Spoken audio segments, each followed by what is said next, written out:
إلا أن تكون تجارة عن تراض منكم ولا تقتلوا أنفسكم إن الله كان بكم رحيما ومن يفعل ذلك عدوانا وظلما فسوف نصليه نارا وكان ذلك على الله يسيرا صدق الله العظيم.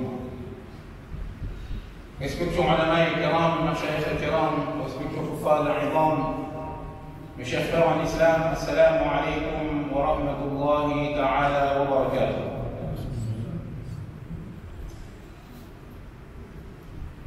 C'est une réalité incontestable, mes chers frères, que la faim, l'appétit, le fait de désirer à manger fait partie de la nature de l'être humain.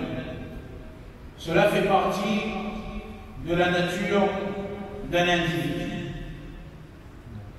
Et généralement, quand une personne éprouve de la faim, lorsqu'une personne a faim, eh bien, cette personne va subir des gémissements. Il ne sera pas tranquille. Des soupirs et même des cris. Oui. Lorsque l'être humain éprouve de la faim, eh bien, il va même crier. Et pire que ça, il va même pleurer. Et cela est quelque chose de naturel, quelque chose d'instinctif. Ça fait partie de la nature de l'homme d'avoir faim et de subir des difficultés lorsqu'on a faim. Mais ce qui est déplorable aujourd'hui, et ce qui est vraiment lamentable, c'est de constater qu'une personne qui possède des biens, qui possède une certaine aisance dans la vie, qu'elle soit une aisance financière ou bien une aisance physique, où il possède une certaine prospérité, prospérité physique, prospérité financière. Bien qu'il a tout ça avec lui, il possède, il a quelque chose. Mais aujourd'hui, malheureusement, il se familiarise avec ce défaut de dévorer le bien d'autrui. Il n'est pas satisfait des choses qu'il a. Il veut encore plus. Et il va reculer devant rien pour s'octroyer ou bien de s'approprier, s'accaparer des biens des gens. Et cela dans le Coran, dans notre Sharia, c'est quelque chose d'inadmissible. C'est quelque chose qui est très répréhensible. C'est quelque chose qui est détesté par Allah subhanahu wa ta'ala. Et c'est Allah subhanahu wa ta'ala qui le décrit dans le Coran. Allah subhanahu wa ta'ala nous dit dans le Coran: Ya ayyuhalladhina amanu la ta'kulu amwalakum bainakum bil batil illa an takuna tijaratan an taradin minkum wa la taqtulu anfusakum inna Allah kana bikum rahima ومن يفعل ذلك عدوانا وظلما فسوف نصليه نارا وكان ذلك على الله يسيرا. Allah subhanahu wa ta'ala dit que, ô vous les croyants, que les uns d'entre vous ne mangent pas les biens des autres batila, illégalement, mais qu'il y ait du négoce, du halal, qui s'approprie de ce bien d'une façon licite, d'une façon halal, par un consentement mutuel. Voilà, et ne vous tuez pas vous-même. Allah subhanahu wa ta'ala, en vérité, il est miséricordieux. Allah subhanahu wa ta'ala est clément. وَمَنْ يَفْعَلْ ذَلِكَ Et celui et quiconque commet ce péché, c'est-à-dire de dévorer ce qui appartient à autrui, et le fait par excès ou par injustice, par zulm, nous le jetterons au feu. Voilà ce qui est facile pour Allah subhanahu wa ta'ala.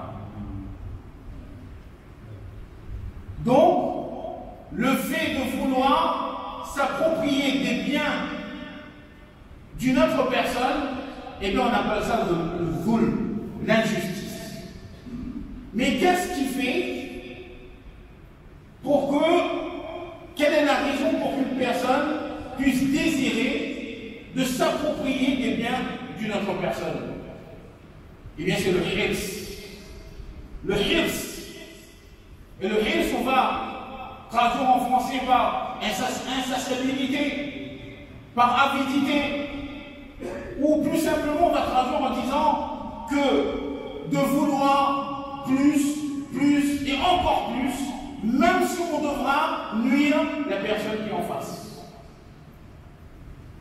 Et Rasulullah sallallahu alayhi wa sallam, dans des hadiths, il nous interpelle sur cette maladie, il nous interpelle sur ces défauts, qui fait partie aujourd'hui de la nature de l'être humain, malheureusement.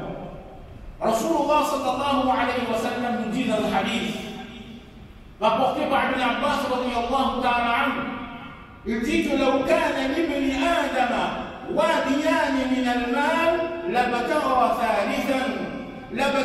ثالثا ولا يملأ جوف ابن آدم إلا التراب. رواه البخاري. Rasulullah sallallahu alayhi wa sallam a dit que si l'être humain possédait 2 vallées, 2 montagnes d'or ou 2 montagnes d'argent, eh bien son insatiabilité, son avidité, son vouloir d'avoir plus et plus et plus, eh bien le ferait convoiter une autre montagne, une autre vallée. Alors qu'en réalité, cette avidité, ce hirs, ne le mènera nulle part. C'est la poussière qui remplira son ventre.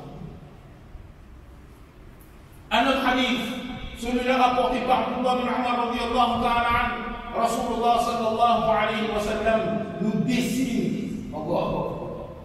dessine l'image d'une personne avide, d'une personne insatiable, d'une personne qui ne se contentera jamais de ce qu'il a, mais qui veut encore plus et encore plus et encore plus. Et Rasulullah sallallahu alayhi wa sallam dit, Allahu Akbar, ما ذئبان جائعان أرسلا في غنم بأفسد لها من حرص المرء على المال والشرف لديه. Que 2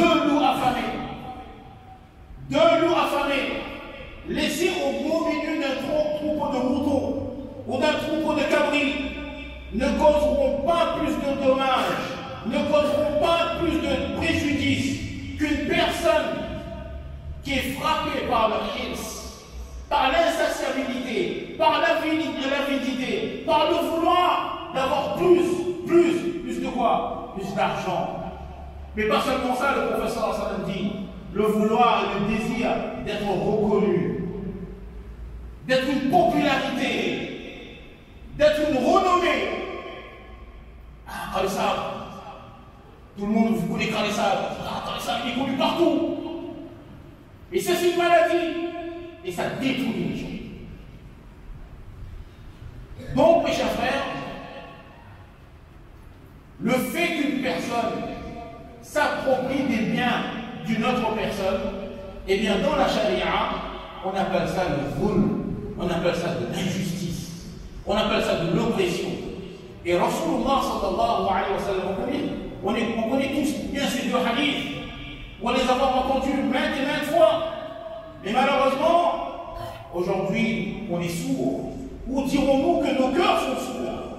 Les oreilles de nos cœurs sont sourds.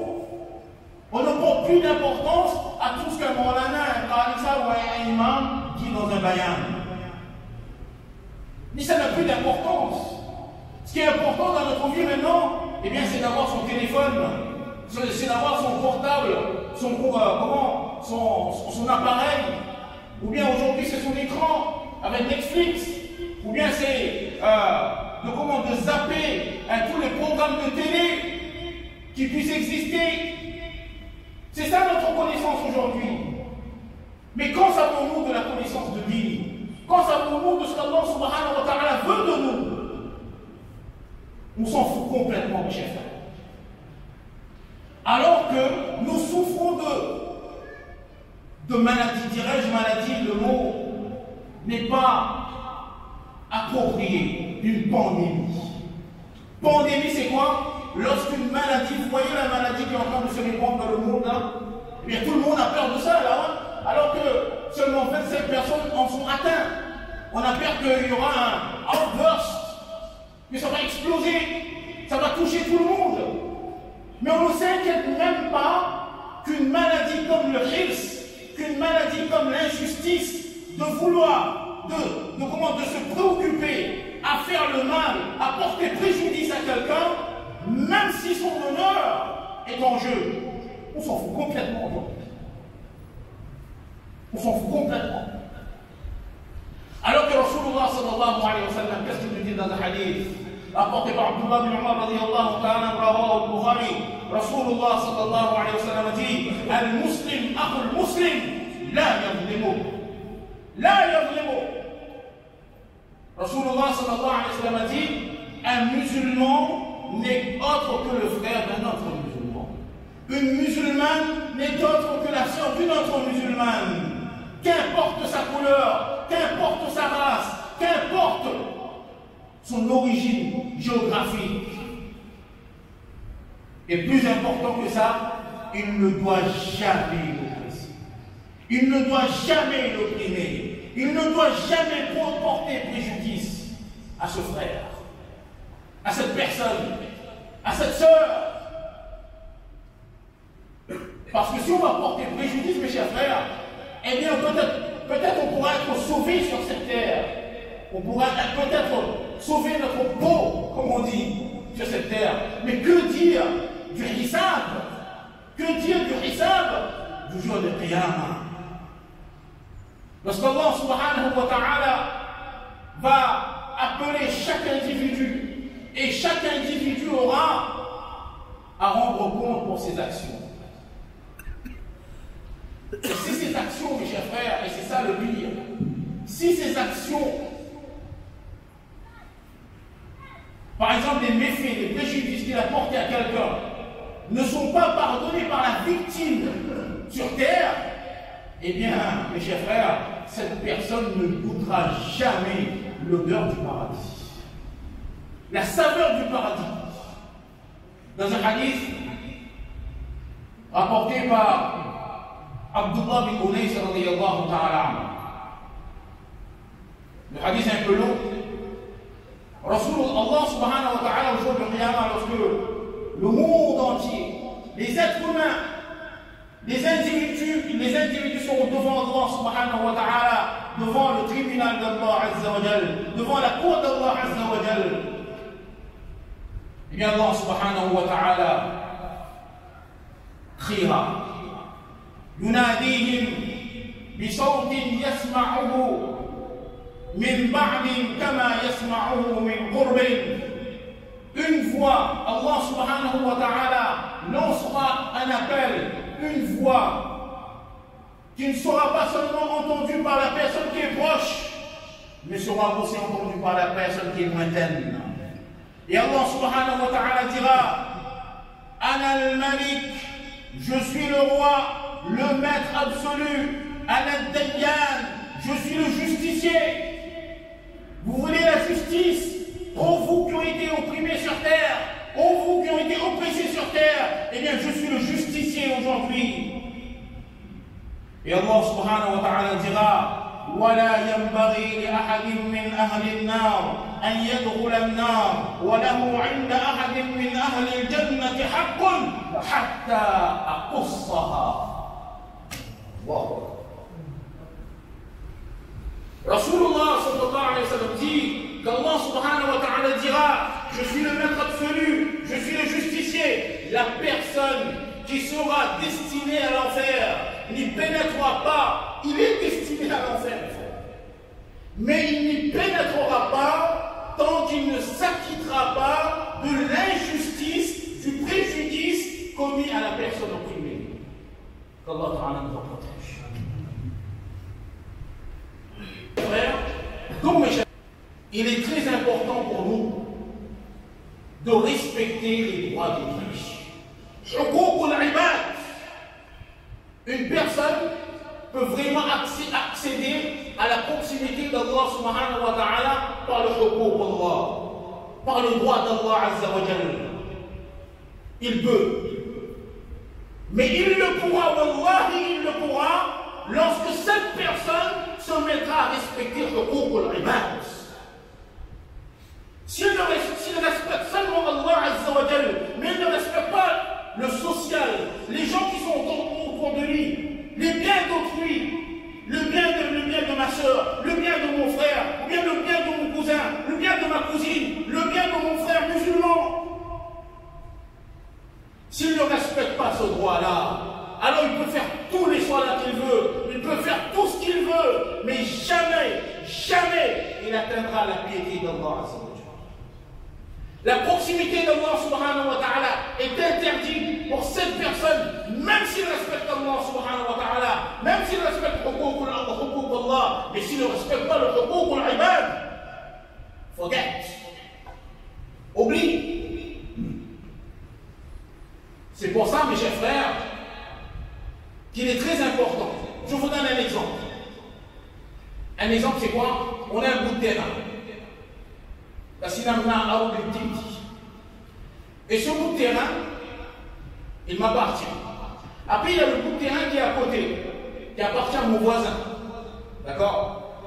Maintenant, je décide de construire une maison sur ce bout de terrain.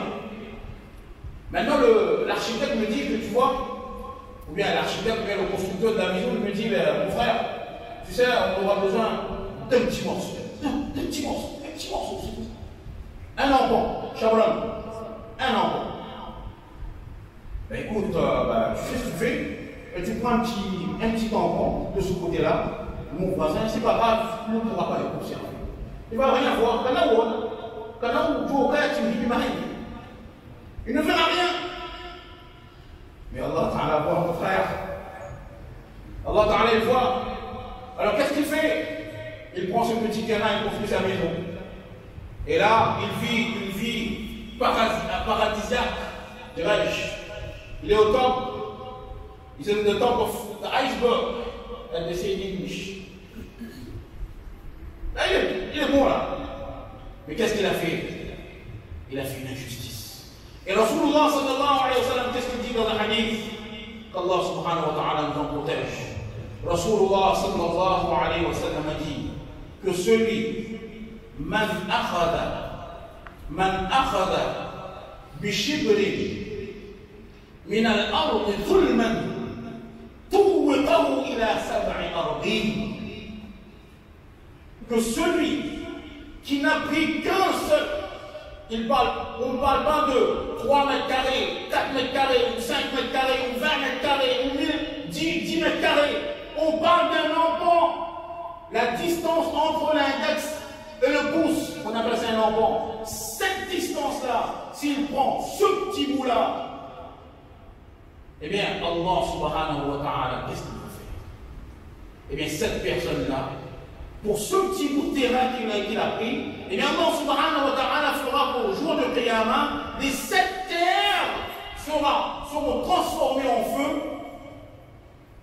et cette personne aura à s'habiller de ces colliers de feu qui s'est nourri sur la terre.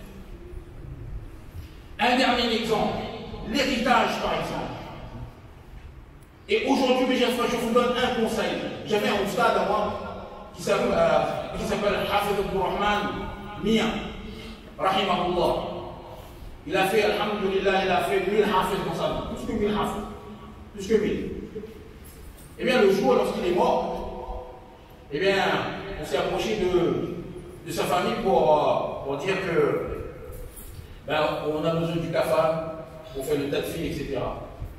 Elle dit non, vous inquiétez pas, vous savez, mon père, mon Ibrahim a dit ça, que mon père, lui, eh bien, il s'est déjà préparé à la mort. Vous voyez, voici son wasiya. Vous voulez son kafan? Eh bien, regardez, prenez ça.